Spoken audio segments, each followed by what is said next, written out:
मेरा नाम तुषार गेरा है। ये मेरी फ़र्म है ओशन इंटरनेशनल। ये मेरे फादर और मदर दोनों ने मिलकर स्टार्ट की थी 1995 में।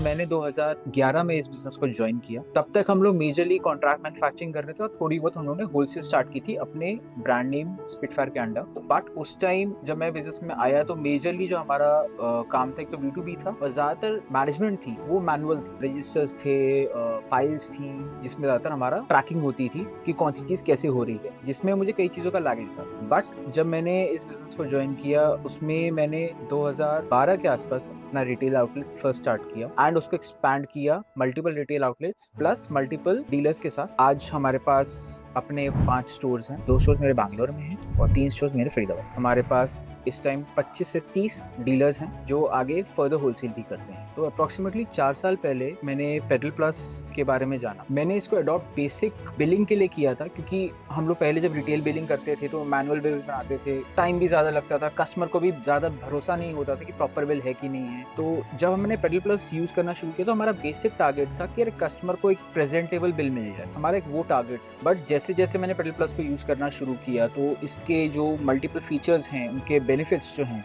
वो मुझे समझ में आने लगे। एंड आज की डेट में ये मेरे जितने भी रिटेल काउंटर्स है उस पर बिलिंग तो एक सिर्फ पार्ट है इसका जो हम लोग मेजरली यूज करते हैं कॉर्पोरेट लेवल पे कि हमारे कौन से वेयर हाउस में कौन सी प्रोडक्शन लाइन पे क्या माल है क्या माल नहीं है, हमारे किस रिटेलर ने कितना काम किया है, किस होलसेलर ने कितना काम किया है, हमारा कौन सा रिटेल आउटलेट कितना परफॉर्म कर रहा है, कौन सा प्रोडक्ट वहाँ पे चल रहा है, कौन सा कम चल रहा है, कौन सा ज्यादा चल रहा है। In short fast moving slow moving products in सबको मैनेज कर पाए। कस्टमर्स हमारे पास कौन कौन है हमको जान पाए। हमें ये पता लगा कि हमारे पास कितने कस्टमर्स रिपीट आते हैं, कितने कस्टमर्स रिपीट नहीं आते। मल्टीपल स्टोर्स होने की वजह से हर वेयर हाउस हर स्टोर इक्वली परफॉर्म नहीं करता है, ना ही सेम प्रोडक्ट हर जगह चलता है। तो ये हमें समझना आसान हो गया कि हमारा कौन सा प्रोडक्ट और किस लेवल का प्रोडक्ट हमने किस जगह पे ज्यादा स्टोर करना है, किस जगह पे कम स्टोर करना है, जिससे हमारा जो शोरूम की इम्पोर्टेंट स्पेस होती है वो हम बेटर तरीके से यूटिलाइज कर पाए। कस्टमर्स का डाटा होने की वजह से हम कस्टमर से इंटरेक्ट अच्छे तरीके से कर पाते हैं। किसी भी कस्टमर का फीडबैक लेना हो, चाहे उनको कुछ इन्फॉर्मेशन प्रोवाइड करनी हो, तो उनका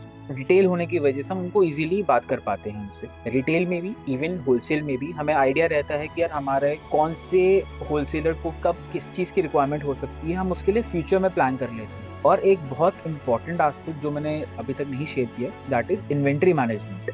that is the most important feature मेरे हिसाब से पेडल प्लस का। बहुत इंपॉर्टेंट होता है क्योंकि सबसे ज्यादा दिक्कत कहाँ आती है, जब हम लोग प्रोडक्शन कर रहे होते हैं, ये जानना कि हमारे पास किस चीज की शॉर्टेज है। कई बार क्या होता है कि हमारे पास किसी चीज की शॉर्टेज है, हमें पता ही नहीं है, रिक्वायरमेंट आई तब पता चला है कि शॉर्टेज है और उस टाइम उसको हम फुलफिल नहीं कर पा रहे हैं, तो मेजरली केसेस में वो लॉस ऑफ सेल ही होता है। अब लॉस ऑफ सेल का मतलब लॉस ऑफ प्रॉफिट है। कई बार क्या होता है कि स्टाफ को बोला कि चेक करके आइए ये वाला प्रोडक्ट वेयर हाउस में है कि नहीं है, उन्होंने ढंग से चेक नहीं किया और उसकी वजह से क्या हुआ कि हमने रिपीट ऑर्डर दे दिया। बाद में पता चला उसकी डबल इन्वेंट्री बन गई है, जो प्रोडक्ट चाहिए था वो बना नहीं, जो नहीं चाहिए था वो डबल बन गया। उससे हमारा इन्वेस्टमेंट लग गया, सेल्स उतनी नहीं आ पाई। पेडल प्लस के जो मल्टीपल फीचर्स हैं वो काफ़ी अच्छा हमारे को हेल्प करते हैं, चाहे उसका CRM हो, चाहे उसकी इन्वॉइसिंग हो। जो मेरे लिए सबसे अच्छा फीचर है वो है उसका इन्वेंट्री मैनेजमेंट, जो मेरी सबसे ज़्यादा हेल्प करता है आज की डेट में। अगर मैं स्टाफ की बात करके चलूँ, सेल्स है, सेल्स में इंसेंटिवाइजेशन करना होता है स्टाफ। अगर हम मैनुअल बिलिंग कर रहे हैं तो हमें पता ही नहीं है कौन से स्टाफ ने क्या सेल करी। पेडल प्लस के साथ क्या है, हमारे को इजीली समझ में आ जाता है किस स्टाफ ने कितनी सेल करी है। वो इंसेंटिवाइज भी उस हिसाब से कर सकते हैं, मोटिवेट भी उस हिसाब से कर सकते हैं। किसी कम सेल्स है तो मोटिवेट करना होता है एंड उनके इवन सैलरी इंक्रीमेंट भी होना है, तो वो उनकी परफॉर्मेंसेस के ऊपर होता है, जो हम स्टाफ सेल्स देख के हम उसको कर सकते हैं। जहाँ तक बात आई है पेडल प्लस के सपोर्ट की, मैं 4 साल से यूज कर रहा हूँ। मुझे किसी भी दिन हफ्ते के कभी भी सपोर्ट की जरूरत पड़ी हो, किसी भी टाइम जरूरत पड़ी हो, विद इन 10-15 मिनट्स मेरी प्रॉब्लम सॉल्व कर दी गई है। मैं जब भी कॉल करूँ मेरी कॉल को आंसर हुआ है, मेरी कोई भी प्रॉब्लम है इमीडिएटली उसको सॉल्यूशन मिला है। मैंने इसको स्टार्ट किया था सिर्फ रिटेल बिलिंग के लिए, अब मेरे पास ये प्रोडक्शन से लेके रिटेलिंग तक ऑल टुगेदर सारे एस्पेक्ट्स में मैं इसको यूज करता हूँ। क्लोथिंग इंडस्ट्री जो है सबको बड़ा फैंसी लगता है। आप सोशल मीडिया खोल के देख लीजिए, ऑलमोस्ट हर रोज कोई ना कोई नया ब्रांड ओपन हो रहा है। जितने नए बच्चे आते हैं, मैं आज की डेट की नहीं बात कर रहा हूँ, पिछले 15 साल से मैं देख रहा हूँ, जितने नए बच्चे आते हैं उनको लगता है कॉलेज खत्म हुआ, क्लोथिंग है बहुत ईजी है, कर लेंगे, हर कोई यूज करता है। उतना ईजी नहीं है ये बिजनेस। ये समझना कि कौन सी चीज बिकती है, कौन सी चीज नहीं बिकती है, ये आपका मार्केट स्टडी आपके कस्टमर स्टडी एक्चुअल डाटा पे बहुत मैटर करता है।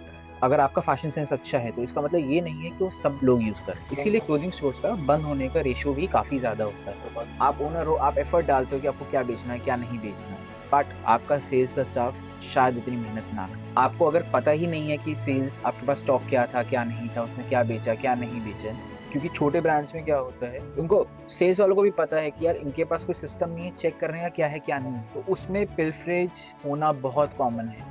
आज की डेट में मुझे आइडिया है कि मेरे पास कोई भी आर्टिकल में उठा लूँ, कोई एक टी शर्ट उठा लूँ, उसमें कौन से साइज़ में, कौन से कलर में कितने पीस पड़े हैं। अगर मेरा स्टाफ बोलता है सर आपका सिस्टम 4 बोलता है 3 है, पॉसिबल नहीं, वो 4 हैं तो 4 ही होंगे। गवर्नमेंट की वजह से हमें सारी परचेज जीएसटी पे ही करनी होती है। विदाउट बिलिंग आप कोई काम कर नहीं सकते हो, ना सेल ना purchase.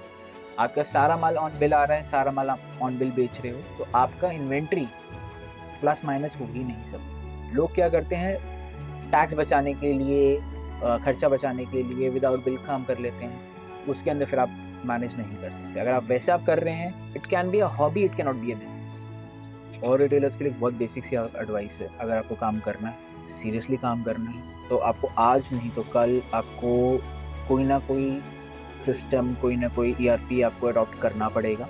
Without adopting any ERP, आप ये सोचो कि जैसे आपके दादा दुकान चला रहे थे, आपके फादर दुकान चला रहे थे, आप वैसे नहीं चला सकते। आप आगे चल के वैसे आप काम ही नहीं कर सकते, क्योंकि आपके दादा के टाइम पे अगर 10 वैरायटी थी, आपके फादर के टाइम पे वो 50 होगी, आपके टाइम पे वो 1000 से ज़्यादा है। आपको एक एक चीज़ को देखना, मैनेज करना प्रैक्टिकल नहीं है। आप हर चीज़ की परचेज, सेल्स, डिस्काउंट्स नहीं याद रख सकते। For the end I would like to say, आपको अगर अपना बिजनेस करना है, आप शौक से करिए। अगर आपको अपना बिजनेस बड़ा बनाना है, विदाउट ईआरपी तो नहीं कर सकते। आपको ईआरपी लगेगा ही लगेगा, क्योंकि विदाउट सिस्टम नथिंग कैन।